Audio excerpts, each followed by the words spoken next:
All right, everyone.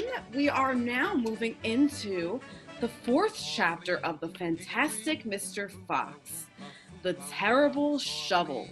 Now, we just had a really suspenseful event.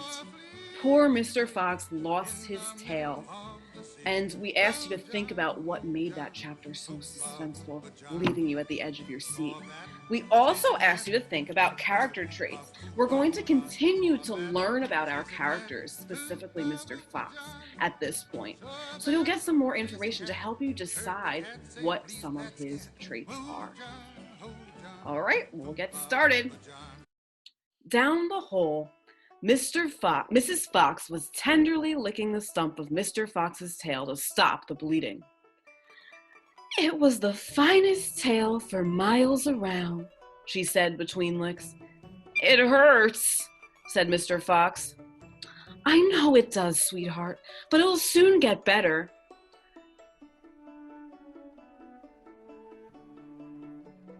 "And it will soon grow again, Dad," said one of the small foxes.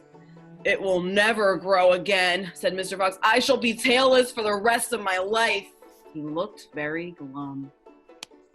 There was no food for the foxes that night, and soon the children dozed off. Then Mrs. Fox dozed off, but Mr. Fox couldn't sleep because of the pain in the stump of his tail. "Well," he thought, "I suppose I'm lucky to be alive at all. And now they've found our hole, we're going to have to move out as soon as possible. We'll never get any peace if we..." What was that? He turned sharply and listened. The noise he heard was now the most frightening noise a fox can ever hear. The scrape, scrape, scraping of the shovels digging into the soil. "Suspense. Wake up," he shouted. "They're digging us out." Mrs. Fox was wide awake in 1 second. She sat up quivering all over. "Are you sure that's it?" she whispered. "I'm positive. Listen." "You'll hurt my children," cried Mrs. Fox. "Never," said Mr. Fox. "But darling, they will," sobbed Mrs. Fox. "You know they will." Scrunch, scrunch, scrunch went the shovels above their heads. Small stones and bits of earth began falling from the roof of the tunnel.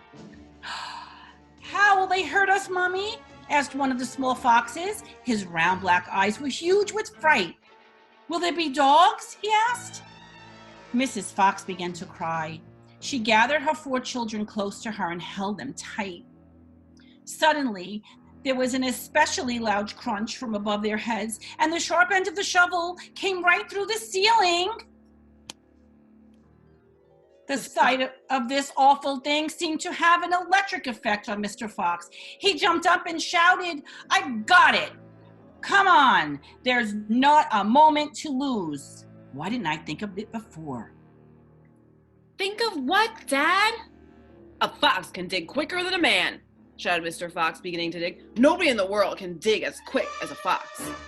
The soil began to fly out furiously behind Mr. Fox as he started to dig for dear life with his front feet. Mrs. Fox ran forward to help him. So did the 4 children.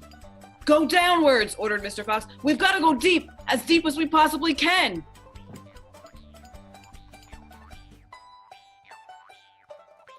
The tunnel began to grow longer and longer. It sloped steeply downward. Deeper and deeper below the surface of the ground it went. The mother and father and all of the 4 children were digging together. Their front legs were moving so fast you couldn't see them, and gradually the scrunching and scraping of the shovels became fainter and fainter.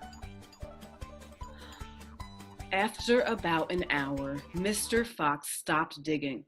"Hold it," he said. They all stopped. They turned and looked back up the long tunnel they had just dug. All was quiet.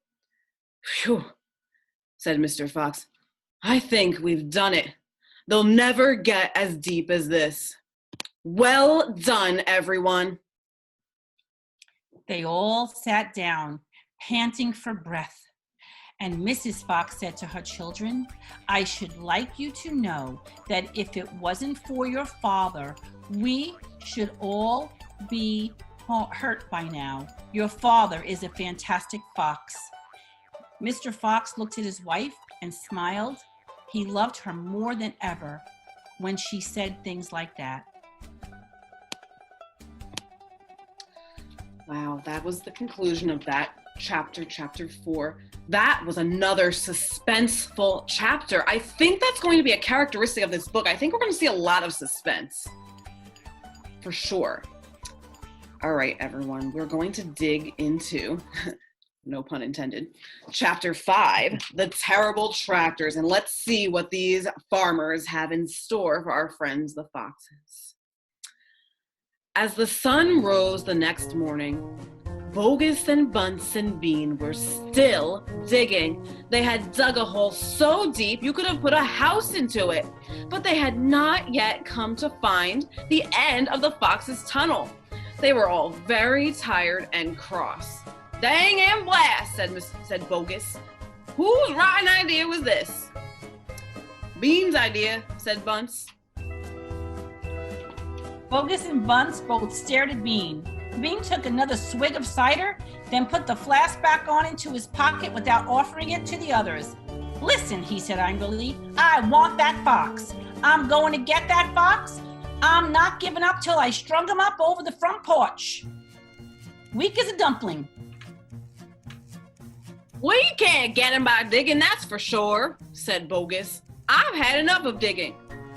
Bunce, the little pot-bellied short one, looked up at Bean and said, "Have you got any more ideas then?" "What?" said Bean. "I can't hear you." Bean never took a bath. He never even washed. As a result, his ear holes were clogged with all kinds of muck and wax and even bits of chewing gum and dead flies and stuff like that. This made him deaf. "Speak louder," he said to Bunce, and Bunce shouted back, "Got any more silly ideas?" Bean rubbed the back of his neck with a dirty finger. He had a boil coming there and it itched. "What we need on this job," he said, "is machines, mechanical shovels. We'll have him out in 5 minutes with mechanical shovels." That was a pretty good idea, and the other two had to admit. "All right then," Bean said, taking charge. "Bogus, you stay here and see the fox doesn't escape. Bunce and I will go fetch our machinery. If he tries to get out, stop him quick." The long, thin Bean walked away. The tiny Bunch trotted after him. The large Bogus stayed where he was, with his gun pointing at the foxhole. Soon, 2 enormous caterpillar tractors, it's a type of tractor, with mechanical shovels on their front ends came clanking into the wood. Bean was driving one, Bunce the other. The machines were both black. They were evil, brutal-looking monsters. "Here we go then," shouted Bean. "Harm to the fox," shouted Bunch. The machines went to work, biting huge mouthfuls of soil out of the hill. The big tree under which Mr. Fox had dug his hole in the first place was toppled like a matchstick. On all sides, rocks were sent flying the trees. And the trees were falling, and the noise was deafening.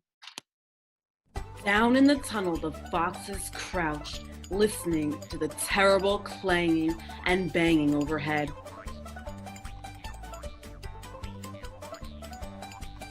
"What's happening, Dad?" cried the small foxes. "What are they doing?" Mr. Fox didn't know what was happening or what they were doing. "It's an earthquake," cried Mrs. Fox. "Look," said one of the small foxes. "Our tunnels got shorter. I can see daylight." They all looked round, and yes, the mouth of the tunnel was only a few feet away from them now, and in a circle of daylight beyond, they can see 2 huge black tractors almost on top of them. "Tractors!" shouted Mr. Fox, "and mechanical shovels. Dig for your lives! Dig, dig, dig!" that concludes chapter 5. You know, Miss Donato, this book is full of suspenseful moment after suspenseful moment. Wow. I think at the edge of my seat. I think it's a great idea to continue looking at what makes this so suspenseful. Thank you for joining us today, friends. We'll see you in the next chapter.